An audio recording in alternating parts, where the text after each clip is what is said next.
Welcome to Suman TV. నేను మీ నాగరాజ్ బైర్శెట్టిని. ఈ programme మనకు స్పాన్సర్ చేస్తుంది ఎలక్ట్రికల్ వాహనాల రంగంలో ఏపీ తెలంగాణలో తనదైన ముద్ర వేసుకున్న ఎకో తేజాస్ వాహనాలు. ఈ కంపెనీ అన్ని రంగాలు అన్ని వర్గాల వారికి 2 వీలర్ అండ్ 3 వీలర్ వాహనాలను తయారు చేసి అందుబాటు ధరలో అందిస్తుంది. ఒక్కసారి ఛార్జ్ చేశారు 100 కిలోమీటర్లకు పైగా ప్రయాణించే ఈ వాహనాలు అందరికీ కూడా అందుబాటులో అన్ని ప్రాంతాల్లో కూడా ఉన్నాయి. ఓకే, ఇకపోతే ఈరోజు మన గెస్ట్ ఎకనామిస్ట్ పాపారావు గారు. సార్ నమస్తే. సార్ నమస్తే అండి. సార్ బిట్కాయిన్ ఇటీవల ఆ పేరు చెబితేనే అందరికీ వణుకు పుడుతుంది. సార్ అసలు ఏంటి బిట్కాయిన్ అంటే ఏంటి, దాని రూపం ఏంటి, దాని మీద ఉండే అజమాయిషి ఎవరికి ఉంటుంది, అసలు ఏంటి సార్ ఈ బిట్కాయిన్? 2-3 సంవత్సరాల క్రితం కూడా సార్ బిట్కాయిన్ అనేది ఒక బబుల్ లాంటిది సార్. క్రిప్టో కరెన్సీల్లో అత్యంత పాపులర్ క్రిప్టో కరెన్సీ బిట్కాయిన్. ఇలాంటి కొన్ని 100, 1000 కూడా ఉండొచ్చు, నాకు తెలిసి 100 ఉన్నాయి. వాటిల్లో బిట్కాయిన్ ఒకటి. తర్వాత అసలు ఈ క్రిప్టో కరెన్సీ అంటే కరెన్సీ లేకపోతే మనీ అనేది డబ్బుగా, క్రిప్టో కరెన్సీని కూడా డబ్బుగానే వాడతాం కదా. మనీ చాలా రూపాయలు మారింది చరిత్రలో. ఈ డబ్బు మొదట్లో ఎట్లా వచ్చింది, ఇప్పుడులాగా కాగితం కరెన్సీ లేదు. నాకు తెలిసి అయితే కాగితం కరెన్సీ ఎప్పుడో 16th 15th దాటిన తర్వాత, కాగితం కనుక్కున్న తర్వాత కాగితం కరెన్సీ లాంటిది. దానికి ముందు కరెన్సీ ఏంటంటే రాగి నాణ్యాలు, వెండి నాణ్యాలు, బంగారు నాణ్యాలు ఉండేవి. బంగారం, మెటల్స్ వాటికి ఇప్పటికీ వాల్యూ ఉంది. కానీ కరెన్సీగా వాడలేదు, కానీ మనం దానికి ఇప్పటికీ వాల్యూ ఉంది. సరే, తర్వాత కరెన్సీ ఫామ్ వచ్చింది, కాగితం కరెన్సీ వచ్చింది. కాగితం కరెన్సీకి అంతకుముందున్న నాణ్యాలకి తేడా ఏంటంటే, నాణ్యాలు మీరు ఇష్టం వచ్చినట్టు ఎంత కావాలంటే అంత ముద్రే లేరు. కాగితం కరెన్సీ ఉంది, ఎవరిస్తారు కాగితం కరెన్సీ? ఓ దేశపు బ్యాంక్ ఇస్తుంది, సెంట్రల్ బ్యాంక్. ఇంగ్లాండ్లో అయితే బ్యాంక్ ఆఫ్ ఇంగ్లాండ్, అమెరికాలో అయితే ఫెడరల్ బ్యాంకు, భారతదేశంలో అయితే రిజర్వ్ బ్యాంకు, ఇంకో దేశంలో అయితే ఇంకో బ్యాంకు. సెంట్రల్ బ్యాంకులు ఉంటాయి, కేంద్ర బ్యాంక్ అంటాం దాన్ని. ఈ కేంద్ర బ్యాంకు డబ్బులు ముద్రగొట్టే హక్కుని కలిగి ఉంటుంది ఆ దేశంలో రాజ్యాంగ ప్రకారంగా. అది డబ్బులు ముద్రగొట్టి కాగితం కరెన్సీని చలామణిలో పెట్టుద్ది. కాగితం కరెన్సీకి ఆ గతంలో వాడిన కాయిన్స్కి తేడా ఏంటి? కాయిన్స్ అంటే బంగారం, వెండి, వీటికి తేడా ఏంటంటే అవి మీరు ఇష్టానుసారం పెంచలేరు. ఎందుకంటే లోహం మీకు పరిమితంగానే దొరుకుతుంది. మెటల్ అనేది ఎంత దొరికితే అంత భూమిలో మట్టి వచ్చినట్టు రాదు కదా. దీంతో ప్రాబ్లం ఏంటంటే, మీరు నమ్మకం మీద దీన్ని నమ్మాల్సిందే తప్పితే కాగితానికి వాల్యూ ఏముంది? లోహానికి వాల్యూ ఉంది నిజంగానే, బంగారానికి అప్పుడు వాల్యూ ఉంది, ఇప్పటికి కూడా వాల్యూ ఉంది. కానీ దాన్ని ఎందుకు వాడటం మానేసాం మనం అంటే, ఈరోజు ఎక్స్పాండ్ అయింది, ఎకానమీలు పెరిగిపోయినాయి, లావాదేవీలు పెరిగినాయి, ప్రపంచంలో వ్యాపారం పెరిగింది, ఎకానమీలు ఎక్స్పాండ్ అయినాయి. మధ్యయుగాల్లో ఉన్నంత పరిమితమైన అవసరాలతో లేం కదా ఈరోజు. చాలా రకాల వస్తువులు మనకు అవసరం. ఈరోజు చాలా రకాల లావాదేవీలు కొనుగోలు చేస్తున్నాం, ఉత్పత్తి పెరిగింది. ఇంత స్థాయిలో బంగారం వాడాలంటే కుదరదు, లేదు బంగారం అంతా. ఇన్ని లావాదేవీలకు బంగారం కాయిన్లు ఇవే వాడాలంటే లేవు, వెండో ఇవి లేవు. కాబట్టి దాన్ని ఆపేసి మనం కరెన్సీలోకి వచ్చాం. ఇదైతే ఎంతైనా సర్క్యులేషన్లోకి తేవచ్చని, అదొక కారణం. కాబట్టి ఆ సర్క్యులేషన్లోకి తెచ్చేది ఏంటి? సెంట్రల్ బ్యాంక్ తెస్తుంది. సెంట్రల్ బ్యాంక్ ఎట్లా? మీకు నమ్మకం మీదే ఉంది దాన్ని. అందుకే బ్యాంక్ కరెన్సీ నోట్లు, ఇక్కడ కరెన్సీ నోట్లు ఉన్నాయి. వీటిల్లో కరెన్సీ నోటు మీద మీకు ఉండేది ఏంటంటే, రిజర్వ్ బ్యాంక్ గవర్నర్ మీకు వాగ్దానం చేస్తాడు. ఇది I promise to pay the bearer the sum of 500 rupees. ఇది 500 రూపాయల నోటు. రిజర్వ్ బ్యాంక్ గవర్నర్ మనకి ఇచ్చిన గ్యారంటీ. ఈ కాగితాన్ని మీరు ఎందుకు నమ్ముతున్నారంటే, రిజర్వ్ బ్యాంక్ గవర్నర్ ప్రభుత్వం తరఫున దీని వెనక నుంచొని, నేను 500 రూపాయల వర్త్ మీకు వెనక ఈ కాగితం నాకు ఇస్తే 500 వర్త్ ఏమిస్తాడు? మామూలుగా అయితే బంగారం. వెనక గ్యారంటీడ్ ఏంటంటే మనకి వాళ్ళ దగ్గర బంగారం నిలవబెట్టారనేది లెక్క. కానీ ఈ కాగితం కరెన్సీని కూడా ఇష్టం వచ్చినట్టు ముద్ర కొడితే, ఇప్పుడు అమెరికాలో అవుతుంది అదే, బ్రిటన్లో అవుతుంది అదే, యూరోప్లో అవుతుంది అదే, జపాన్లో అవుతుంది అదే. ఎన్నో సంవత్సరాలు దశాబ్దాల నుంచి జపాన్లో కాగితం కరెన్సీ ముద్ర మీద ఎకానమీని నడుపుతున్నారు. పెంచారు కరెన్సీ ముద్రని, ఎందుకంటే వాళ్ళకి ఉద్యోగాల కల్పన తగ్గిపోయింది. దీంతో ఏమైంది? మీకు యాంత్రీకరణ పెరిగింది బాగా. జనాలు బతకడానికి దారి చూపించాలి కదా. కరెన్సీ ముద్ర కొట్టి సర్క్యులేషన్ పెంచడం ద్వారా జనాల చేతిలో డబ్బు ఉంటే వాళ్ళు కొనుగోలు చేస్తున్నారు. ఇట్లా విపరీతంగా ముద్ర కొడుతున్నారు. భారతదేశంలో కూడా ముద్ర కొట్టడం నడుస్తుంది. విపరీతంగా కాగితం కరెన్సీ ముద్ర కొడితే ఏమవుద్ది?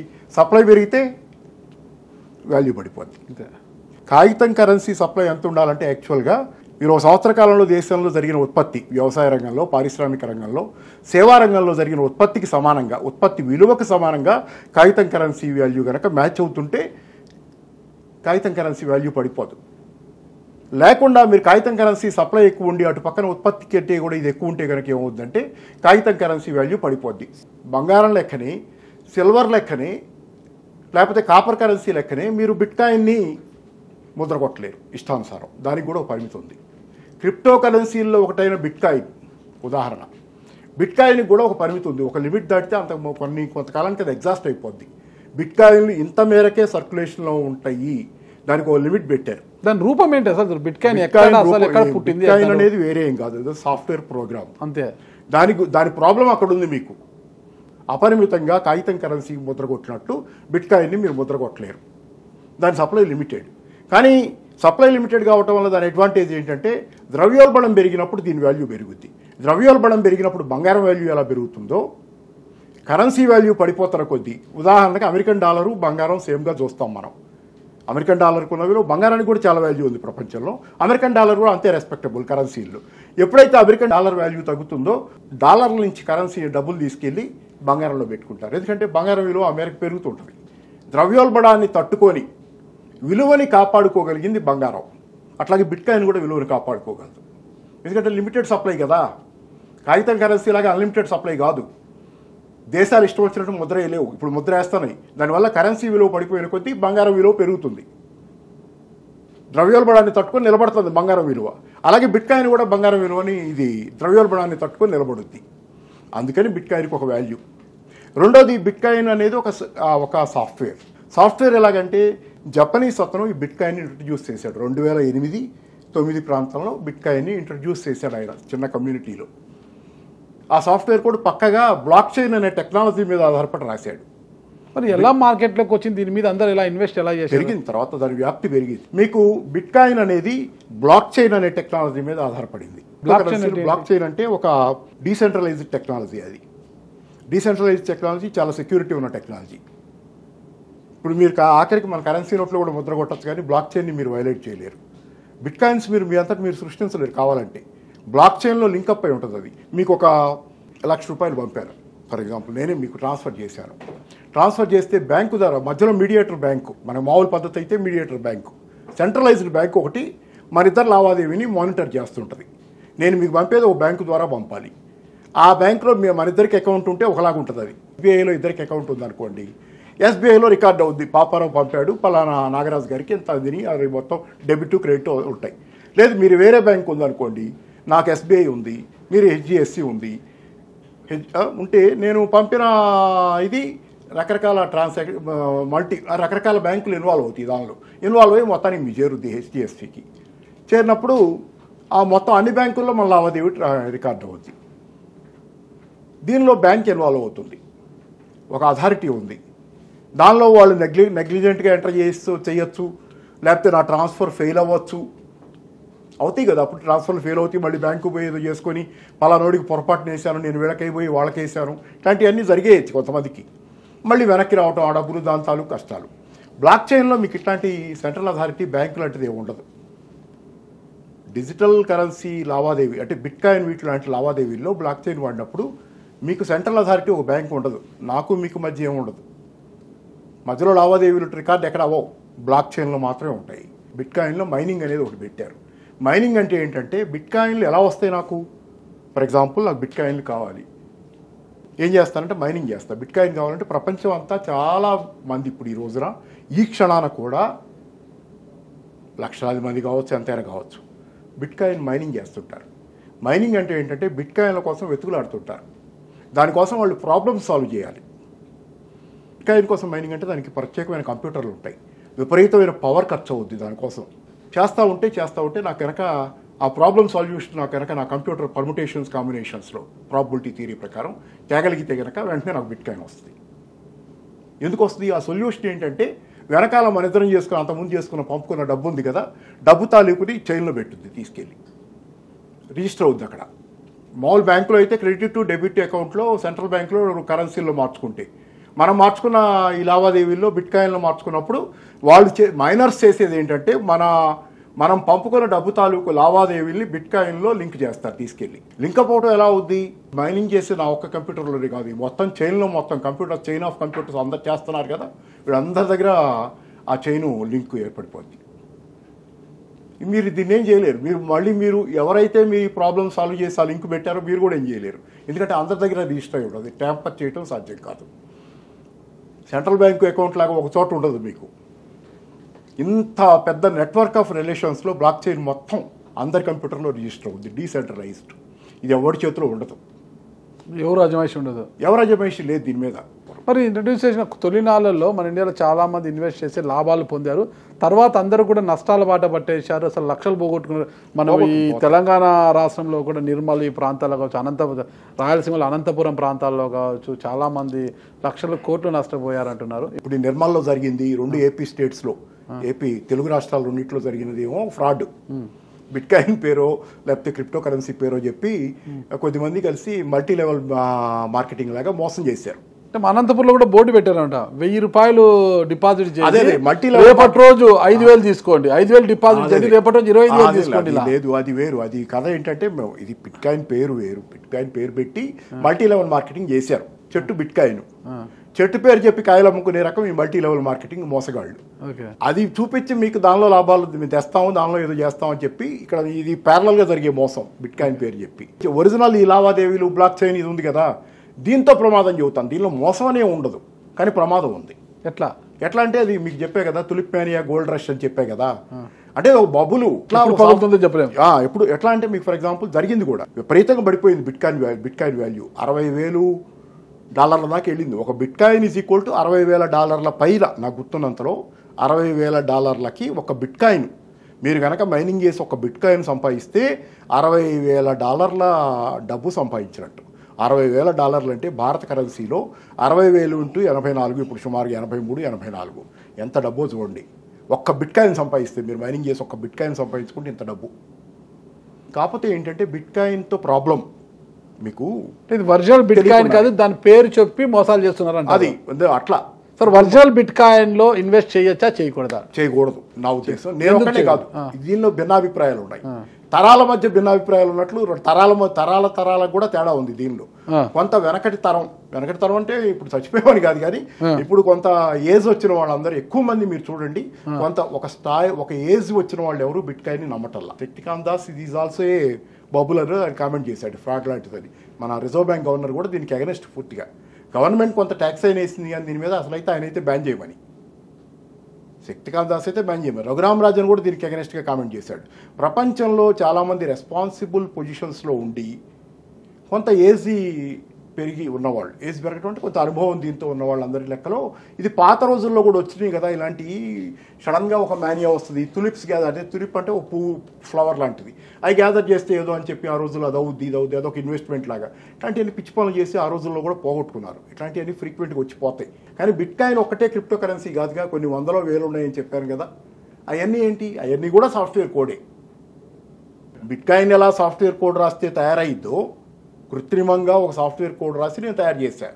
దానిలో గ్యారంటీడ్ ఎవడూ లేడు, లేకపోయినా బ్లాక్ చైన్ అనేది ఒక గ్యారంటీ ఉండొచ్చు. కానీ ఏంటంటే ఇక్కడ దీనికి ప్రాబ్లము, దాంతోపాటుగా ఉన్న ఇతర కరెన్సీలు కూడా, క్రిప్టో కరెన్సీలు కూడా అన్ని సాఫ్ట్వేర్ కోడ్లే. ఇవాళ నేను ఒక కోడ్ రాసి మన నలుగురు కనుక దాన్ని ఒక కరెన్సీగా యాక్సెప్ట్ చేసి మన మధ్య జరిగే లావాదేవీలు పని చేసుకుందామంటే వాడుకుందాం కరెన్సీ అంటే అది కరెన్సీ అంతే. నేను రాస్తాను, నేనే కాదు, నేను చాలినట్టు నా పక్కన ఇంకోటి. ఇట్లా కంటిన్యూస్గా పెరిగే క్రిప్టో కరెన్సీలు. బిట్కాయిన్ మొదట వచ్చింది, కొంచెం పక్కాగా ఉంది దాని సాఫ్ట్వేర్ కోడ్, దాని ఎగ్జాస్టిబుల్ లిమిట్ అవన్నీ క్లియర్గా ఉన్నాయి. దానికి రాసిన పక్కాతనం వల్ల దానికి అంత పాపులారిటీ వచ్చింది. మొత్తం మీద బిట్కాయిన్ వల్ల నష్టపోయాము, లక్షల కోట్ల నష్టపోయి వీధిని పడ్డామనేది వస్తుంది. ఎందుకు నష్టపోతారంటే ఒకటి షేర్లలో పెడితే నష్టపోయిన వాళ్ళు లేరా? ఎక్కువ మంది నష్టపోయిన వాళ్ళు. షేర్లలో పెట్టి లాభపడ్డ వాళ్ళు ఎంతమంది ఉంటారు చెప్పండి మీరు? తెలిసి తెలియక పెట్టి బాగా అనుభవం ఉన్న వాళ్ళు పెట్టి ఏదైనా సంపాదించుకున్నారు. కానీ ప్రతి వాళ్ళు ఇప్పుడు దరిదాపుగా నాకు తెలిసి అయితే 10 కోట్ల మంది పైన 15 కోట్ల దాకా అనుకుంటూ ఉన్నారు షేర్ మార్కెట్లో పెడుతున్నారు. వీళ్ళందరికీ షేర్ మార్కెట్ గురించి ఏ షేర్లు కొనాలో తెలిసే పెడుతున్నారా? కొంటున్నారు, డబ్బులు వస్తాయంటే దానిలో గ్రీడ్ ఉంది, దురాశ ఉంది. మనం మామూలుగా మనిషికి ఉండేది బాగా డబ్బులు వస్తాయంటే పోలోమంట పోయి చార్మినార్ బ్యాంకులో వడ్డీ ఎక్కువ ఇస్తామంటే పెడితే చార్మినార్ బ్యాంక్ వెళ్ళిపోయింది. ఇలా మనిషి స్వభావంలోనే ఉంది కొంత దురాశ. బాగా వస్తాయి డబ్బులు, నీ ₹1,00,000 6 నెలల్లో 2 లక్షలు 4 లక్షలు అవుతాయి అంటే పోలోమంట పరిగెత్తారు. అదే కదా చెప్పి నిర్మల్లో లాంటి చోట్ల జరిగిన ఫ్రాడ్లు. ఇట్లాంటి ఫ్రాడ్లు సమాజంలో మా బిట్కాయిన్ పేరు చెప్పిన ఫ్రాడ్ లాగే ఇప్పుడు జరుగుతున్న దానిలాగే ఇలాంటి ఫ్రాడ్లు రకరకాల రూపాల్లో జనాల ఆశ మీద, దురాశ మీద ఆడుకొని సంపాదించుకునే వాళ్ళు ఉన్నారు, సంపాదించుకుంటున్నారు. మోసపూరితంగా జనాలు నష్టపోతున్నారు. 2009లో ఇది మొదలైనప్పుడు బిట్కాయిన్ ఆయన దాన్ని సాఫ్ట్వేర్ కోడ్ రాసి బిట్కాయిన్ని రిలీజ్ చేసినప్పుడు ₹72, ₹73 వాల్యూ దాన్ని బిట్కాయిన్ చాలా లో. అక్కడి నుంచి ఇక్కడ విపరీతంగా పెరిగిపోయింది హైప్. మళ్ళీ అలాగే విపరీతంగా పడింది కూడా. బిట్కాయిన్లో వాలటిలిటీ ఎక్కువ, మీరు గమనించండి. బంగారం అలా వాలటైల్గా ఉండదు. బంగారానికి బిట్కాయిన్కి మధ్య కూడా ఒక లింక్ ఉంది. ద్రవ్యోల్బణాన్ని తట్టుకొని నిలబడటంలో బంగారం నిలబడుద్ది. కరెన్సీ వాల్యూ పడిపోయినా బంగారం వాల్యూ నిలబడి పెరుగుతుంటుంది. అలాగే బిట్ కాయిన్ వాల్యూ కూడా ద్రవ్యోల్బణాన్ని తట్టుకుంటుందని ఒక నమ్మకం. ఈరోజు బిట్ కాయిన్లోకి వెళ్ళడానికి ద్రవ్యోల్బణం పెరుగుతున్న కొద్దీ గతంలో అన్ని డబ్బులు దరిదాపు ఎక్కువ డబ్బు బంగారంలోకి వెళ్ళేది. ఇప్పుడు దానికి పోటీగా బిట్ కాయిన్ లాంటివి వచ్చినాయి క్రిప్టో కరెన్సీలు. క్రిప్టో కరెన్సీలో కూడా అది కూడా వాల్యూ పెరుగుతుంటుంది, ద్రవ్యోల్బణాన్ని తట్టుకుంటుందని లెక్కలకు వచ్చారు. కానీ దాని వాల్యూ అలాగే పడిపోద్ది. బంగారం అంత వోలటైల్ ఉండదు. ఒకరోజు ఇలా పెరిగిపోయి ఒకరోజు ఇలా పట్టడం ఉండదు. ఇప్పుడు ఇంత పెద్ద ఎత్తున నష్టాలు చవి చూడడానికి కారణం ఏమంటారు? ఇదే పట్టణం లేకపోవటం. మీరు కొంటారు, మీకు అంటే దాన్ని మీ ఎవరి చేతిలో ఉంది అది. అలాగే ఫ్రాడ్లు కూడా జరిగాయి. మీకు ఫర్ ఎగ్జాంపుల్ ఇంకో చాలా ఫ్రీక్ కేసు ఏంటంటే, ఒక అతను 7,200 బిట్ కాయిన్లో ఏదో అతని దగ్గర గ్యాదర్ చేశాడు. మొత్తానికి కొంచెం చౌకగా ఉన్న కాలంలో సాఫ్ట్వేర్ ప్రోగ్రామర్ శాన్ ఫ్రాన్సిస్కో, అతని పేరు ఏదో ఉంది, శాన్ ఫ్రాన్సిస్కో యుఎస్లో సాఫ్ట్వేర్ ప్రోగ్రామరు 7,200 దాకేమో ఈ బిట్ కాయిన్స్ పోగు చేసి ఒక వ్యాలెట్లో పెట్టుకున్నాడు. పెట్టి దాని పాస్వర్డ్ పెట్టుకోవాలి. ఆ పాస్వర్డ్ పెట్టాడు. చాలా సంవత్సరాలతో పాటు దాన్ని వదిలేశాడు. 2-3 సంవత్సరాలు 4-5 సంవత్సరాలు వదిలేశాడు. తర్వాత వాల్యూ పెరిగిన తర్వాత బాగా వాల్యూ పెరిగేసరికి ముందు అది క్యాష్ చేసుకుందామని చూస్తే పాస్వర్డ్ మర్చిపోయాడు.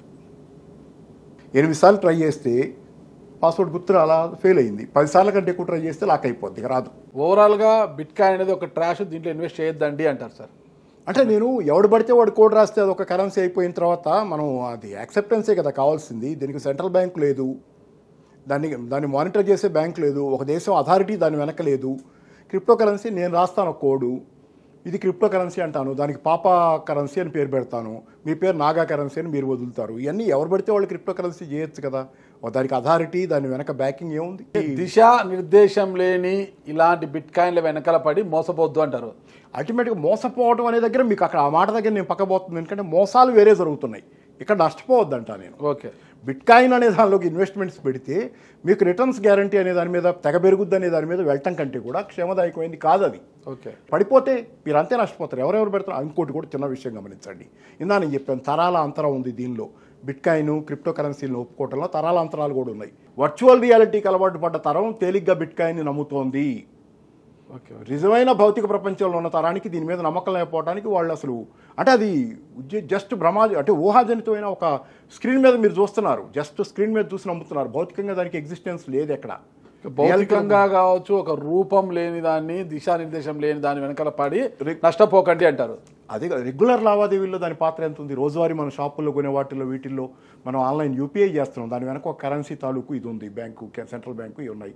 ఇవన్నీ కరెన్సీ కదా వ్యవహారాలు, దానిలో రోజువారీ లావాదేవీల్లో ఉంది. బిట్ కాయిన్కి రోజువారీ లావాదేవీల్లో ఏదో ఉంది? ఊహాజనితంగా పెరగటం, ఊహాజనితంగా దొరకటం తప్పితే రోజువారీ లావాదేవీల్లో బిట్ కాయిన్ ఎంత ఉంది? క్రిప్టో కరెన్సీలు ఏం వాడుతున్నాం?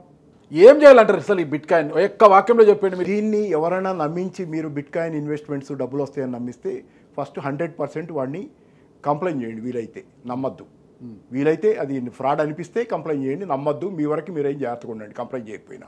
రెండోది నేను చెప్పేది ఏంటంటే, బిట్ కాయిన్ రూపంలో కానీ క్రిప్టో కరెన్సీలో డబ్బులు వస్తాయని చెప్పి షేర్ మార్కెట్లో షేర్లు కొంటారు. సరే, అది కొంత ఏంటంటే ఒక కంపెనీ ఉంటుంది, ఉత్పత్తి ఉంటుంది, అదొక కథ. అలా కాకుండా బిట్ కాయిన్ అనేది ఒక వర్చువల్ రియాలిటీలో మీరు అనుకుని ఊహించుకొని వ్యాలెట్లో పెట్టుకున్నాం, ఉంది అనుకునేది ఉంది అని. అది ఎప్పుడైనా వాల్యూ పడవచ్చు, చాలా వోలటైలు, పడిపోవచ్చు, నష్టపోతారు. సామాన్యులు పోయేది కాదు దాని జోలికి. ఒకప్పుడు ఎలన్ మస్క్ లాంటి వాడు కూడా బిట్ కాయిన్ ఎండార్స్ చేసినట్టు నా కార్లలో కూడా కొంత బిట్ కాయిన్లు ఇచ్చి కొనొచ్చు అని చెప్పాడు. ఆ కార్లు కూడా టెస్లా కార్లు. తర్వాత ఆయన కూడా దాని విషయంలో కొంచెం మళ్ళీ వెనక్కి తగ్గాడు. ఇవన్నీ ఏంటంటే, ఎవరు బిట్ కాయిన్ క్రిప్టో కరెన్సీల మీద పెట్టుకుంటే కనుక ఒకప్పుడు తులిప్ మేనియాలో శక్తికాంత్ దాస్ చెప్పినట్టు ఇది కూడా ఒక వేలం వెర్రి. థ్యాంక్ యూ సార్, మీరు చెప్పినట్లుగా చూద్దాము. ఇప్పుడు ఈ బిట్ కాయిన్ వెనుక పరుగులు పెట్టి నష్టపోయే వారంతా కూడా ఇప్పటికైనా కళ్ళు తెరిచి మేలుకుంటారు. ఈజీ మనీకి అలవాటు పడుకోకుండా కష్టే ఫలి అంటే కష్టాన్ని నమ్ముకొని ఎంతమంది డబ్బు సంపాదిస్తారు వేచి చూద్దాం సార్. థ్యాంక్ యూ సార్, నమస్తే. థ్యాంక్ యూ అండి.